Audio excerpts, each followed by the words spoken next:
네, 오늘 우리에게 주시는 하나님의 말씀 봉독해 올립니다. 요한계시록 14장 1절에서 5절까지에 있는 말씀입니다.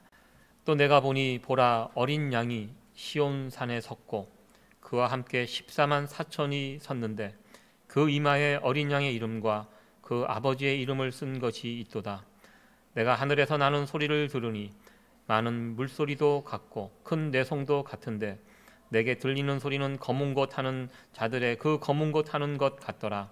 저희가 보좌와 내 생물과 장로들 앞에서 새 노래를 부르니 땅에서 구속함을 얻은 14만 4천인 밖에는 능히 이 노래를 배울 자가 없더라. 이 사람들은 여자로 더불어 더럽히지 아니하고 정절이 있는 자라. 어린 양이 어디로 인도하든지 따라가는 자며 사람 가운데서 구속을 받아 처음 익은 열매로 하나님과 어린 양에게 속한 자들이니 그 입에 거짓말이 없고 흠이 없는 자들이더라. 아멘. 오늘 요한계시록 5번째 시간입니다. 요한계시록 5번째, 앞으로도 한 2번 정도 더 해야 되지 않을까 이렇게 생각을 해보는데요. 여러분들 한 주 한 주 숙제를 계속 내주고 있습니다. 일주일에 한 번 요한계시록 말씀을 다시 한번 읽어보시기를 이렇게 부탁을 드리고 있는데요. 여러분들 다 읽어보셨습니까? 네. 저랑 눈을 이렇게 잘 이렇게 맞춰. 네. 방송을 통해서 보시는 분들도 다 읽어보셨을 것이라고 생각이 됩니다. 요한계시록을 읽을 때 예전에는 좀 그랬습니다. 부담스러운 성경이 요한계시록이고요. 왠지 모를 두려움을 이렇게 느낄 수 있는 그런 책이 요한계시록입니다. 그런데요, 자꾸 읽다 보니까요, 이 요한계시록을 읽을 때 두려워해서는 안 되겠다라는 생각이 좀 들었습니다. 왜냐하면 요한계시록의 말씀을 두려워해야 할 사람들이 따로 있습니다. 요한계시록의 말씀은 심판과 구원, 이 두 가지가 같이 나오는데요, 우리 성도들, 하나님을 믿는 성도들은 구원에 관한 이야기입니다. 그렇기 때문에 요한계시록의 말씀을 읽을 때마다 안심하고 감사하고 또 우리 가운데 소망이 더 이렇게 더 확신 있게 우리에게 다가오는, 그것이 요한계시록을 읽을 목적입니다. 요한계시록을 읽는데 막 점점 더 두려워지고 마음이 깝깝해지고 그러면 지금 여러분들 뭔가 문제가 있다라는 그런 뜻입니다. 우리 모두에게 요한계시록 말씀이 소망의 말씀으로 이렇게 다가오기를 기대해 봅니다. 지난 시간에 요한계시록 13장을 중심으로 말씀을 드렸습니다. 특별히 요한계시록 13장에는 독특한 성경 본문이 유일하게 여기에 들어가 있는 부분이 있는데요, 예수님께서 승천하신 이후에 어떠한 일들이 벌어졌는지 그 이후의 일들이 요한계시록 13장에 기록이 되어 있습니다. 여기에만 있습니다. 어떤 일이 있었습니까? 사단이 천사의 대표 미가엘과 하늘에서 전쟁이 있었고요, 그 전쟁에서 패해서 땅으로 쫓겨나게 되었다는 것입니다. 그 전에는요, 사단이 어디에 있습니까? 하나님 보좌 앞에서 성도들을 참소하는 그런 모습으로 사단이 하나님의 그 하늘 보좌에 같이 있었다, 이렇게 이야기하고 있습니다. 참소를 합니다. 우리를. 그 참소하는 그 말이 사실 거짓말은 아닙니다. 맞는 말입니다. 마귀도 능력이 있습니다. 우리가 이 땅에서 어떠한 죄를 저질렀는지, 심지어 우리 마음에 어떤 나쁜 생각을 품고 있는지 마귀는 다 알고 있습니다. 그럴 때마다 하나님 앞에서 참소합니다. 하나님 보셨죠? 저 인간이 저런 인간입니다. 하나님 벌 주세요. 하나님 창조하신 저 인간이 지금 저런 짓을 하고 있습니다. 사단이 늘 하는 일이 하나님 보좌 앞에서 참소합니다. 마치 하나님의 보좌 앞에서 욥을 참소했던 그 마귀의 모습이 그 이전의 그 모습이었습니다. 그런데 이제 더 이상 마귀는 하나님 앞에서 우리를 참소하지 못합니다. 왜? 예수님께서 이 땅에 오셔서 우리의 모든 죄를 짊어지시고 십자가에 달려 죽으시고 다시 부활하시면서 우리 가운데 있는 죄의 문제를 말끔하게 완벽하게 해결을 하셨기 때문입니다.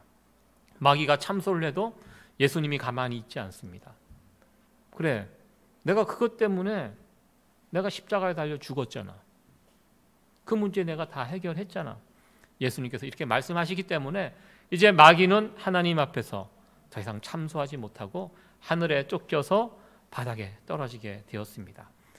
그렇다고 마귀가 끝난 것이 아니라고 제가 말씀을 드렸습니다. 땅으로 쫓겨난 마귀는 무슨 짓을 합니까?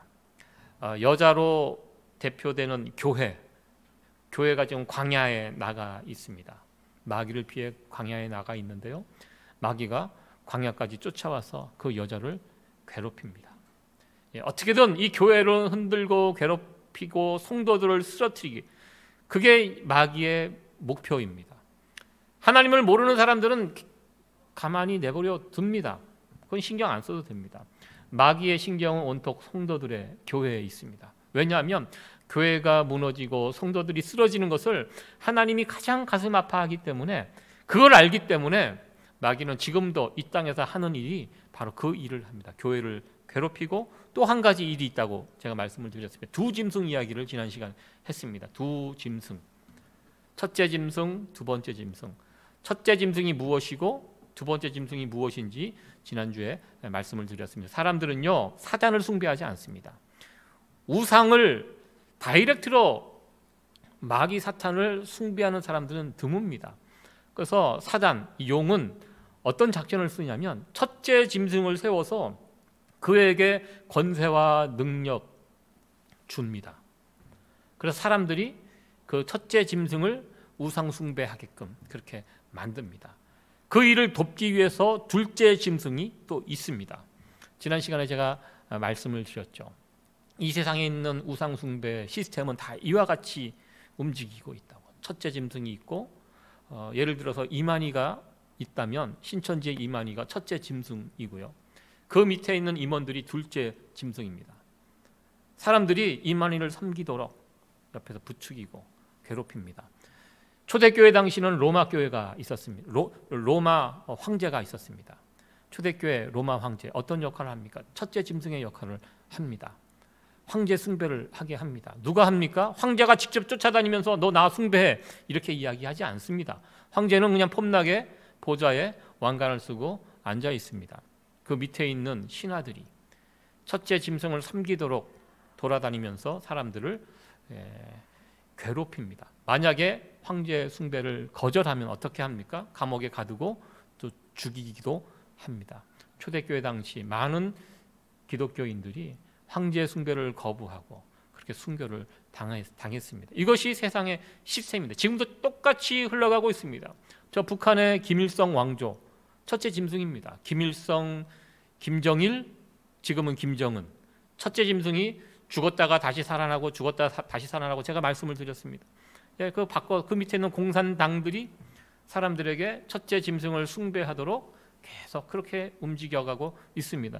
중국 공산당도 마찬가지입니다. 지금 중국 공산당의 우두머리가 누굽니까? 시진핑이죠. 시진핑.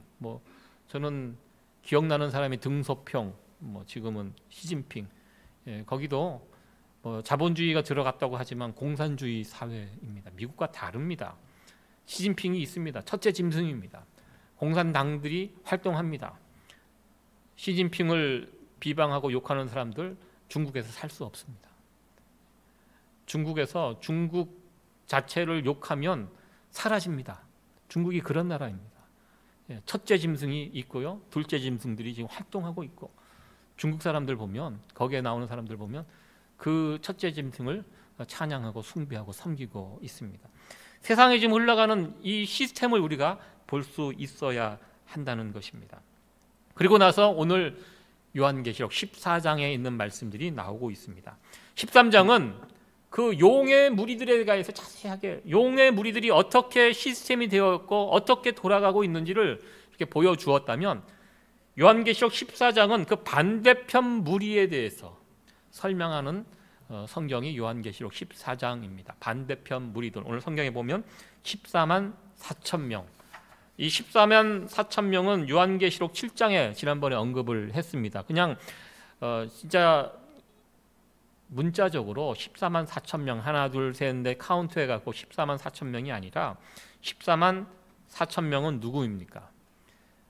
요한계시록 그 앞부분에 무슨 이야기가 다뤄지고 있습니까? 하나님의 무서운 심판이 벌어질 때 누가 이 무서운 심판에서 능히 설 수 있는가? 이 질문에 대한 답으로 14만 4천 명 이 땅에 세워진 전투하는 영적 전투에 임하는 교회 전체를 가리켜 14만 4천 명이라고 제가 말씀을 드렸습니다.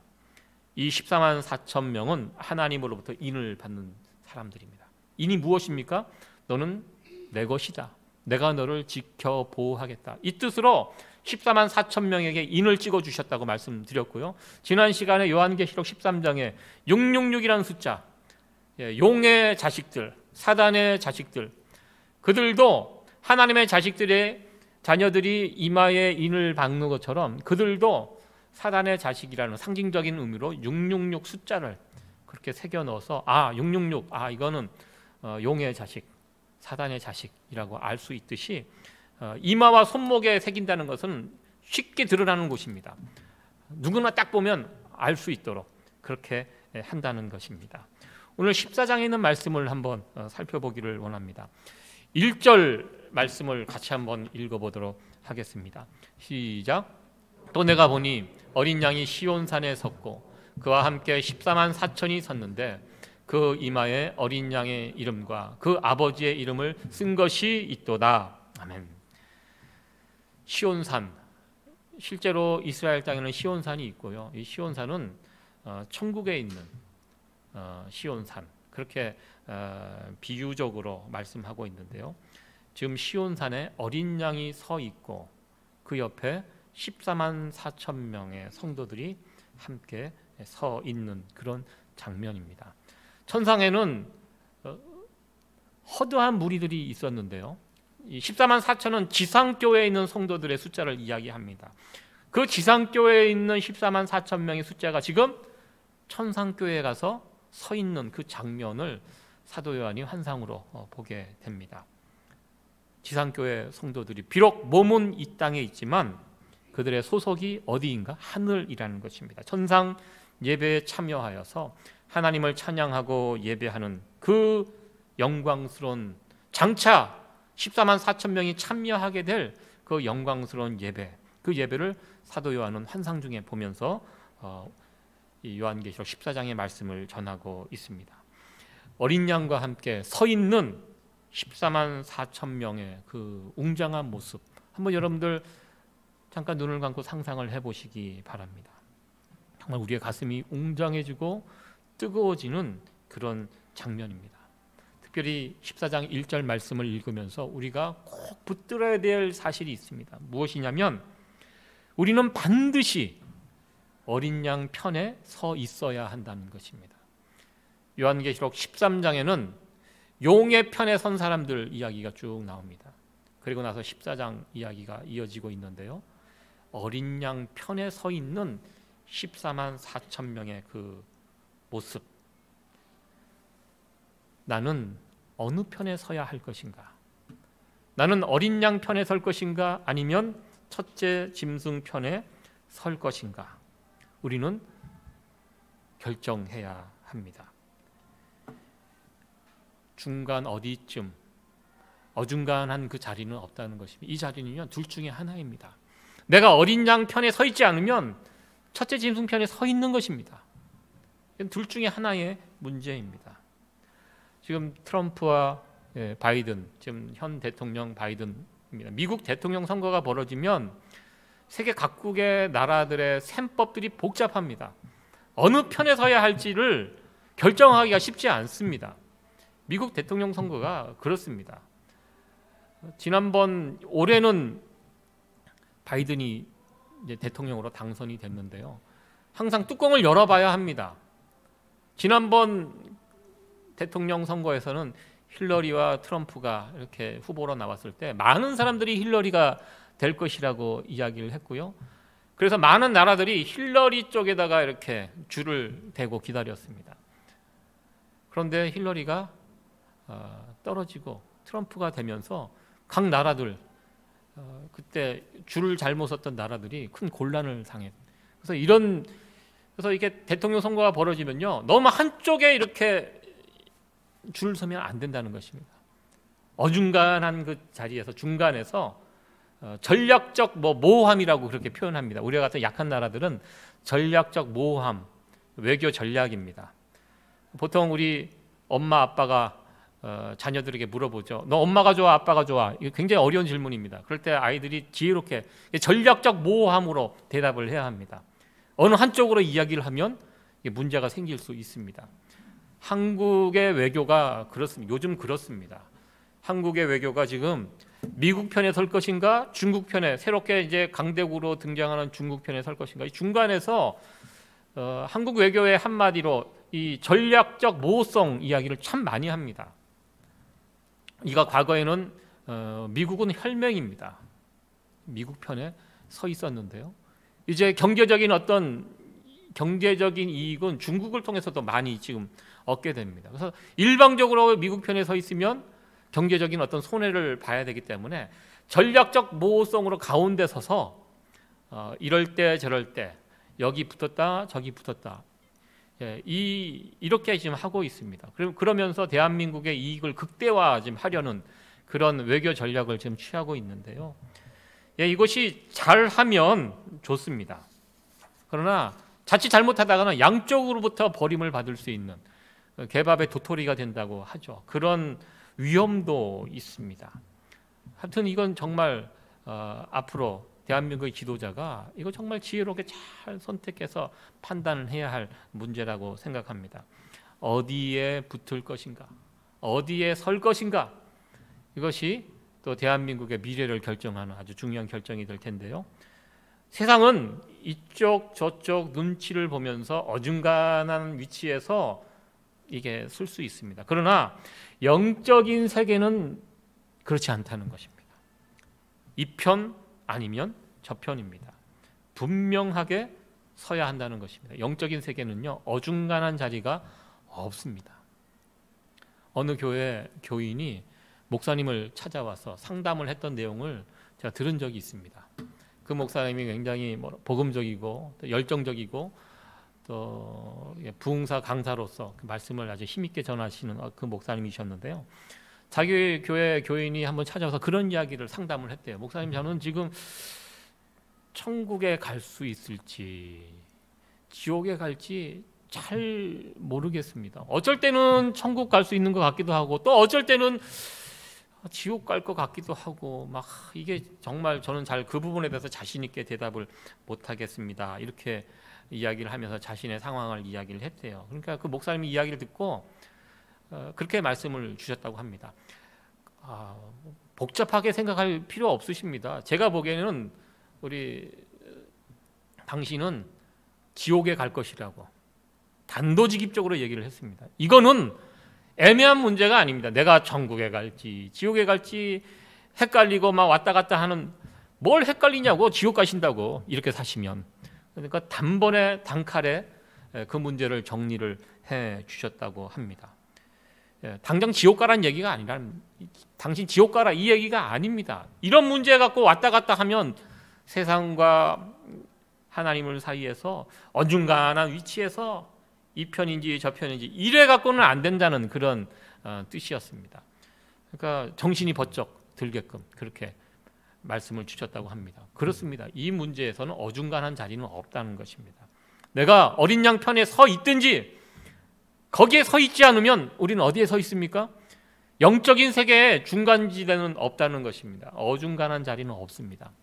내가 어린 양 편에 서 있지 않으면 첫째 짐승 편에 서 있습니다. 세상에 많은 사람들이요, 종교가 없는 사람 많이 있습니다. 요즘 무종교 있는 사람들 많이 있습니다.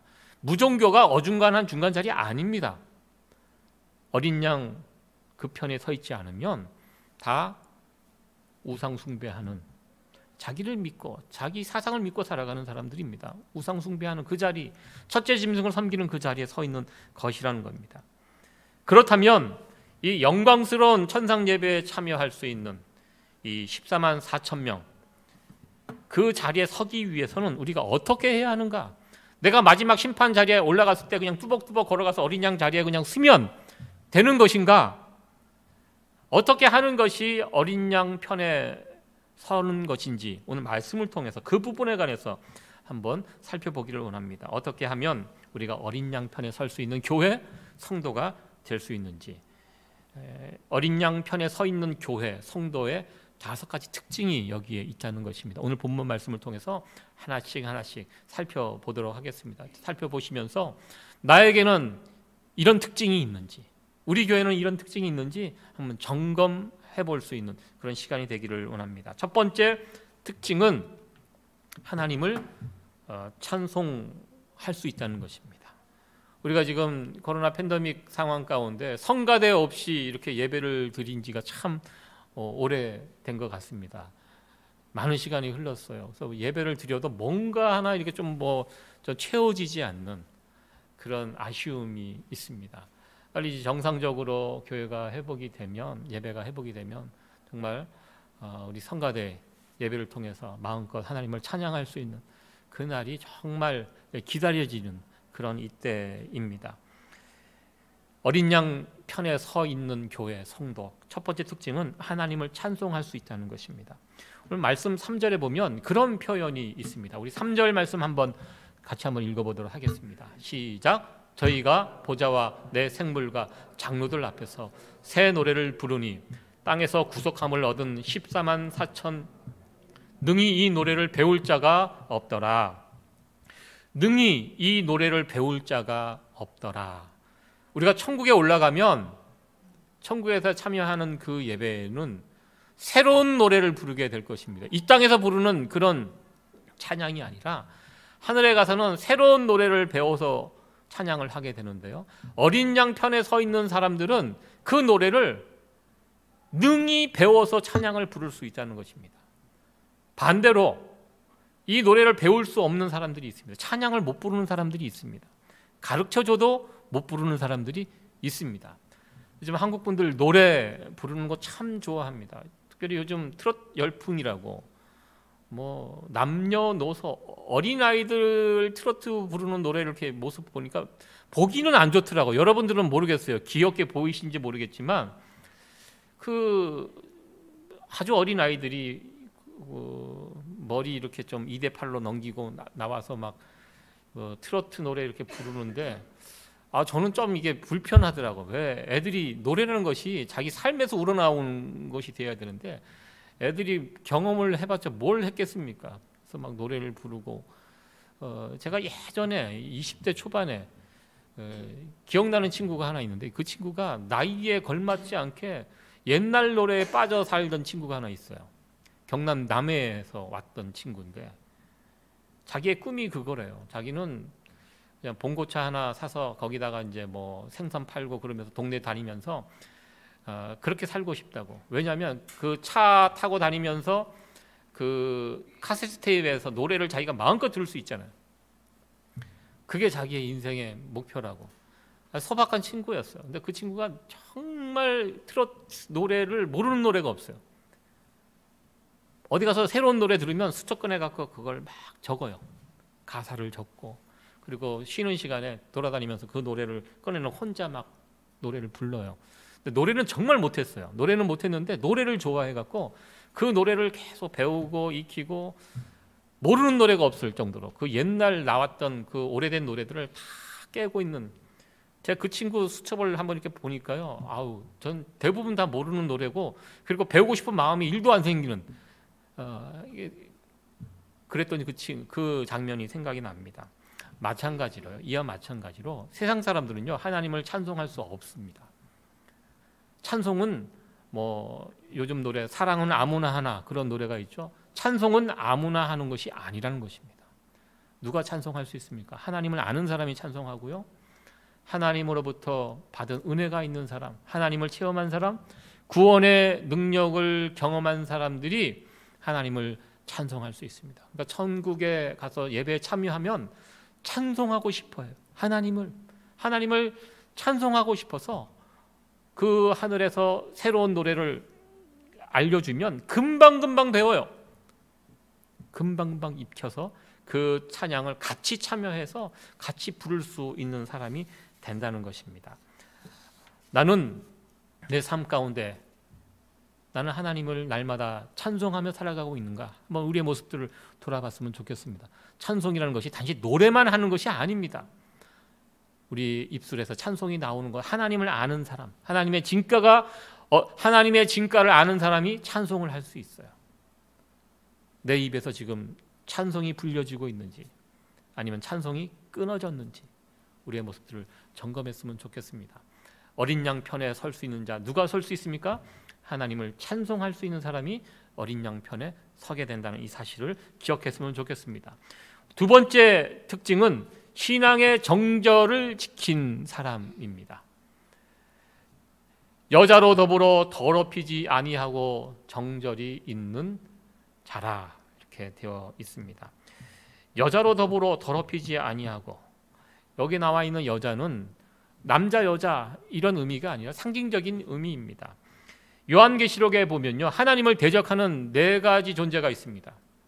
용, 사단이죠. 그리고 첫째 짐승, 둘째 짐승, 그리고 바벨론입니다. 바벨론 이야기가 자주 나옵니다. 이 바벨론이 사실 초대교회 이 당시는 바벨론이 수백 년 전에 없어진 나라입니다.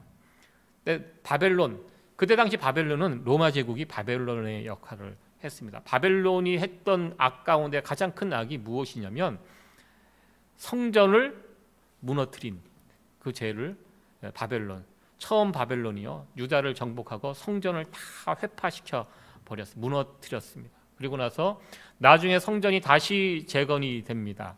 솔로몬 성전이 다시 수룹바벨 성전으로 재건이 되는데요, 재건된 수룹바벨 성전을 또 누가 무너뜨렸습니까?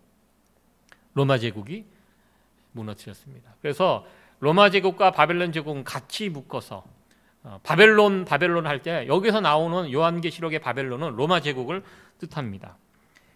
이 로마 제국이 다스리고 있는 그 땅입니다. 이 로마 제국의 문화가 우상 문화입니다. 황제 숭배하는 우상 문화고, 우상 문화의 끝판으로 갈수록 우상이 융성해지면 어떤 모습이 나타나냐면 이제 음란한 문화가, 우상 문화는 음란한 문화로 연결이 되어 있습니다. 로마 그 당시가 굉장히 음란한 그런 사회였습니다.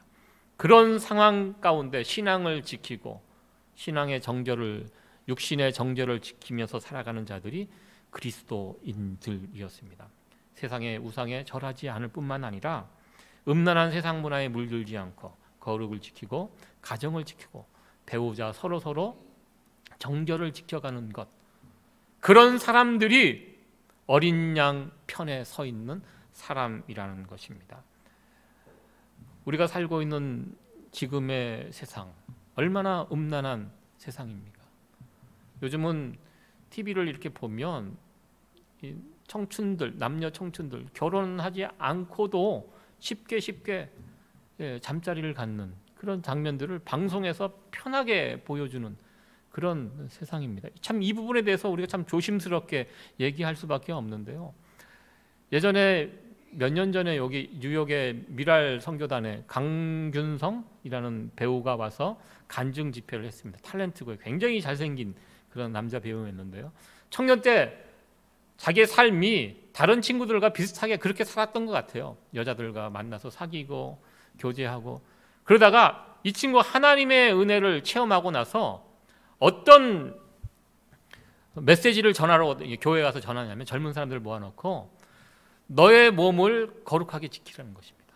결혼하기 전에 남녀가 교제하고 선을 넘어가는 거, 이거 하나님이 기뻐하는 것이 아니라고 요즘 세상에 그 청년이 그 메시지를 전하고 있더라고요.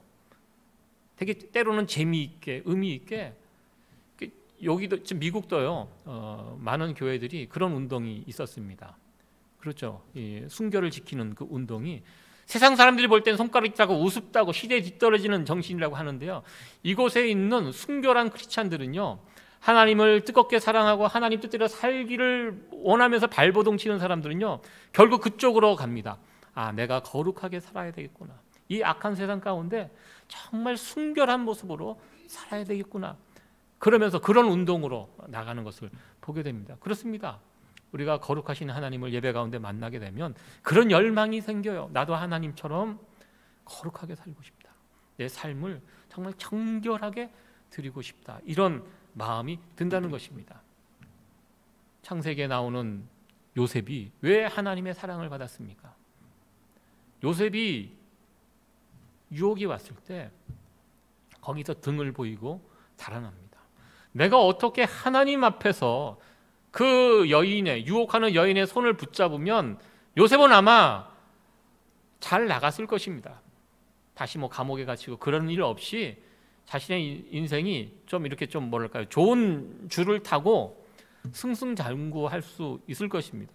그러나 요셉은 하나님 앞에서 내가 어떻게 이렇게 큰 죄를 득죄하리요 하면서 그 유혹을 거절하고 그것 때문에 감옥에 갇히고 또 고난의 길을 계속 갔는데요, 하나님께서 그러한 요셉을 사랑하셨습니다. 그런 문화 가운데 자신을 지키려고 했던 그런 요셉을 사랑하셔서 결국 요셉을 역사의 전면에 세워서 하나님의 사람으로 귀하게 썼던 그 장면을 보게 됩니다. 하나님께 쓰임받는 사람들은 그런 사람들입니다. 물론 우리가 더럽혀지고 죄가 있고 뭐 그런 사람들도 회개시켜서 다시 쓰시지만 하나님께서 정말 기쁘게 쓰시는 분들은 이 시대 깨끗한 영혼을 가진 순수한 사람들을 우리 하나님께서 사용하시는 그 모습을 보게 됩니다. 하나님께 쓰임받는 사람들 가서 가까이서 가서 교제하다 보면요, 정말 영혼이 깨끗하고요, 순수하고. 제가 예전에 신대원 다닐 때 그 신대원에서 참 많은 전도사님들을 만나면서 교제하면서 교제에 큰 기쁨이 있었습니다. 전도사님들 정말 좋은 분들 많아요. 정말 순수하고 깨끗하고 나이 30 넘을 때까지 술, 담배 입에도 대지 않고 오신 분들이 많아요. 제가 이런 이야기를 하면 그럼 목사님은 술, 담배 입 대보셨어요? 이렇게 또 질문하실 분이 계실 것 같은데요. 제가 솔직하게 고백을 하면 제가 대학교 3학년 때 제가 회심을 하고 이제 본격적으로 이 길을 들어오기까지는 가끔 뭐 고등학교 졸업하고 대학교 들어가서 한 1, 2년 동안은 제가 막 그런 자리 가고 막 그랬던 기억이 있습니다. 그런 적이 있습니다. 담배도요, 저는 군에 가서 담배를 한번 입에 대본 적이, 호기심 저거 한번 해보게. 군대 가면 15갑씩 줘요. 그냥 줍니다. 한 달에 나오는 게. 그것을 돈으로 받으면 1,500원을 받습니다.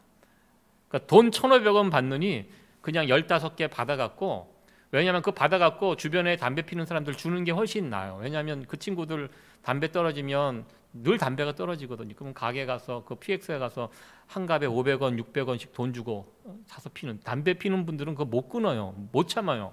그러니까 피 같은 돈 그때 당시 한 3,000원, 4,000원 월급 받아갖고 담배 사요. 다 하루에 한 갑 이상 피는 친구들, 그 친구들 불쌍해갖고 제가 저에게 나오는 담배를 그냥 받았습니다. 15개 받았다가 담배 떨어질 때쯤 해서 그 담배를 그냥 주면 뭐하니까 돈 주고 팔았어요, 제가. 그래서 하나에 100원씩이거든요. 이제 100원에 팔면 너무 이게 남는 것도 없으니까 한 200원씩 주고, 제가 그래도 그거 없어서 귀해서 전 나름대로 좋은 일을 했습니다. 그래서 그때 비 오는 날 이렇게 처마 밑에서 이게 담배 이게 피는 친구들 보면 멋있어 보였어요. 야, 뭐 세상 근심이 다 날아가는 것 같고, 한번 저도 군대 가서 그렇게 한번 해본 적이 있습니다.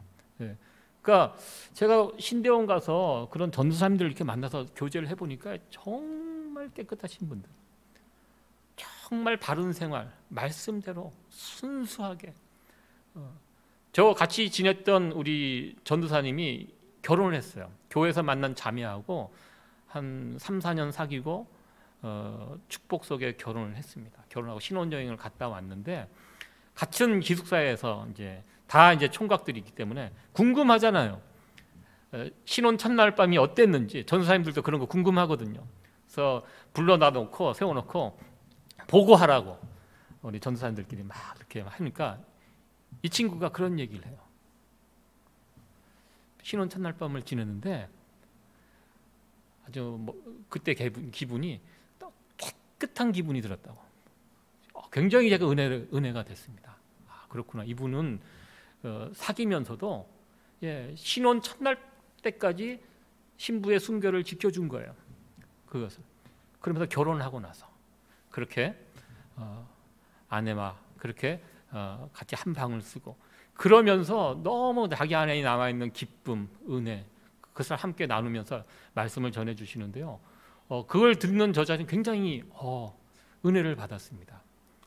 정말 우리가 이 어려운 이 음란한 세상 가운데 우리 크리스찬들이 어떻게 살아가야 할 것인가, 그 이야기를 들으면서 우리가 하나님 앞에 순수하고 정절을 지키면서 가정에서 남편과 아내가 서로의 신뢰하면서 신뢰를 지키면서 살아가는 것, 이거 하나님께서 이 시대에 정말 기뻐하시는, 또 그러한 가정, 그러한 성도들을 우리 하나님께서 사랑하시고 쓴다는 그 확신을 갖게 되었습니다. 정말 하나님 앞에서 정절을 지키는 교회 성도들을 우리 하나님께서 기뻐하시고 어린 양의 편에 세워주신다는 것입니다. 세 번째 특징은 어린 양의 인도하는 대로 따라가는 자입니다. 우리가 영적 싸움 중에 있습니다. 전투 중에 있다는 것입니다. 예수님, 우리의 대장 되시는 예수님, 시키는 대로 따라가는 것이 군사된 우리로서의 도리라는 것입니다. 우리가 이 영적 싸움에서 승리할 수 있는 이유는요, 예수님께서 이 영적 싸움에서 이미 승리한 경험을 가진 분입니다. 그래서 어떻게 싸우면 이 싸움에서 이길 줄을 우리 주님께서 알고 계십니다. 그래서 우리에게 알려주십니다. 이렇게 해라 말씀하십니다. 디렉션을 주십니다. 우리는 그 디렉션대로 움직이면 됩니다. 군사된 우리로서 대장 되시는 예수님의 명령에 이리 가고 저리 가고 가라는 대로 움직이면 이 싸움은 승리가 보장된 싸움이라는 것입니다. 어린 양 편에 서 있는 성도들은요, 자기 마음대로 살지 않습니다. 예수님 말씀 잘 살피고 그 말씀대로 살아가는 성도들이 결국 어린 양 그 편에 서서 어린 양의 혼인잔치에 참여하게 될 것입니다. 네 번째 특징은 하나님께 드려지는 삶을 살아가는 자들입니다. 하나님께 드려진 삶을 살아가는 자들이 어린 양 편에 서게 됩니다. 말씀 4절에 보면 빨간 글씨로 이렇게 제가 표시를 해놨는데요, 사람 가운데서 구속을 받아 처음 익은 열매로 하나님과 어린 양에게 속한 자들이니라. 처음 익은 열매, 우리가 사람들 가운데 구속을 받게 됩니다. 우리는 처음 하나님의 것이었습니다. 그런데 중간에 죄가 들어옴으로부터 우리가 하나님으로부터 멀어 잃은 자들이 되었습니다. 잃어버린 자들이 되었는데요, 예수님께서 이 땅에 오셔서 잃어버린 우리들을 피를 흘려 값을 치르시고 사셨습니다. 그래서 구속, 속량이라고 이렇게 이야기합니다. 우리가 이제 값을 지르고 대신 사서 하나님께 드려진 존재, 첫 열매가, 그렇게 해서 우리가 하나님께 드려진 첫 열매가 되었습니다. 우리가 하나님께 드려진 삶을 이제 살게 되는데요, 하나님께 드려진 자, 이게 무슨 뜻일까 제가 이 본문 말씀을 가지고 좀 생각을 해보았습니다. 하나님께 드려진 삶이란 건 무엇일까? 당연히 그런 삶은 하나님이 기뻐하시는 삶입니다. 우리가 살아가는 그 모습에 하나님께 기쁨을 드려야 되는데, 하나님께 드려진 삶이란 과연 무엇일까 생각을 해보았습니다. 예전에 어느 결혼식에 참여해서 주례자가 신랑에게 주는 그 메시지를 들으면서 제가 참 많은 생각을 했던 기억이 있습니다. 그 주례자가 이런 이야기를 했습니다.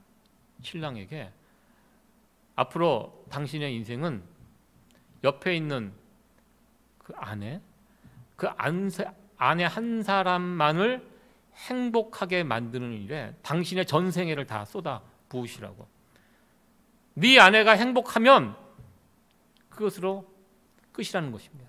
하나님께서 왜 당신을 이 자리에 세웠느냐? 내 옆에 있는 그 사람 한 사람 행복하고 만족하게 해주는 그 일, 그렇게 할 수 있다면 하나님의 사명을 다한 것이라고, 그 일이 세상에서 가장 중요하고 가장 큰 일이라고 이렇게 이야기를 해주는 주례사를 들은 적이 있습니다. 처음에 들었을 때는 뭐 그렇게까지 이야기를 하나라고 좀 생각을 했습니다. 아니 그래도 남자가 세상에 왔는데 세상에 나가서 할 일이 얼마나 많은데, 큰 일들이 많은데 집에 있는 아내를 행복하고 뭐 그렇게 만족시키고, 이렇게 어떻게 보면 작은 일처럼 생각했는데요, 그분의 주례사를 이렇게 들으면서 많은 생각을 해봐서, 그래, 그렇게 살아가는 인생이 어떻게 보면 정말 복된 인생이구나. 내 옆에 있는 연약한 그 아내조차 행복하게 해주지 못한다면 밖에 나가서 무슨 큰일을 할 수가 있겠는가. 하나님께서 기뻐하시는, 하나님께 드려지는 삶은요, 그런 삶이라는 것입니다. 나의 욕심, 나를 위해서 살아가는 인생이 아니라 나보다 연약한 누군가를 소중히 여기고 그들을 세우고 섬기고, 아내뿐만 아니라 우리 주변에 연약한 사람들이 얼마나 많이 있습니까? 그들을 존중히 여기고, 요즘 한국에서 뭐 학교 다닐 때 폭력을 휘둘러 갖고 나중에 어른이 돼가 그것 때문에 막 곤란을 겪는 그 일들이 보게 됩니다. 사람은 참 그래요. 조금만 힘이 있으면 그 힘을 가지고 자기 마음대로 휘두르고 누군가를 괴롭히고 뺏고, 이게 세상의 모습 아닙니까? 그런 사람들 얼마나 많이 있어요. 학교 다닐 때부터. 그래가 그 피해자들이 평생 마음에 한이 되고 눈물을 흘리면서 그렇게 살아가는 그런 안타까운 세상 보게 됩니다. 하나님을 기쁘시게 하는 그런 삶을 살아가는 자들은요, 그렇지 않다는 것입니다. 나를 위한 삶이 아니라 내 옆에 누군가 연약한 자들을 위해서 나를 드리고 내가 쓰여지고 소모되고 부어지고, 그러면서 그들에게 생명의 역사가 꽃피게 하는 그 일들을, 그 모습으로 살아갈 때 그런 삶이 하나님께 드려진 삶이고요, 하나님이 기뻐하시는 삶이라는 것입니다. 그렇게 살아가는 자들이 어린 양 편에 설 수 있다는 것입니다. 이런 삶을 살아갈 수 있는 우리 세이비어 교회와 저와 여러분들이 되어지기를 간절히 축원합니다. 마지막 5번째는 그 입에 거짓말이 없고 흠이 없는 자들입니다. 거짓이 없어야 합니다. 마귀가 하는 짓이 무엇입니까? 마귀는요, 누군가를 꿰입니다. 없는 말로 꿰고 속이고, 이것이 마귀가 하는 주 사역입니다. 그래서 마귀를 가리켜 거짓의 아비라고, 마귀의 별명이 거짓의 아비입니다. 입만 열면 거짓말합니다. 거짓말을 너무 잘해갖고 속아 넘어갑니다. 어떤 분은요, 거짓말을 하면 표가 나는 분들이 있어요.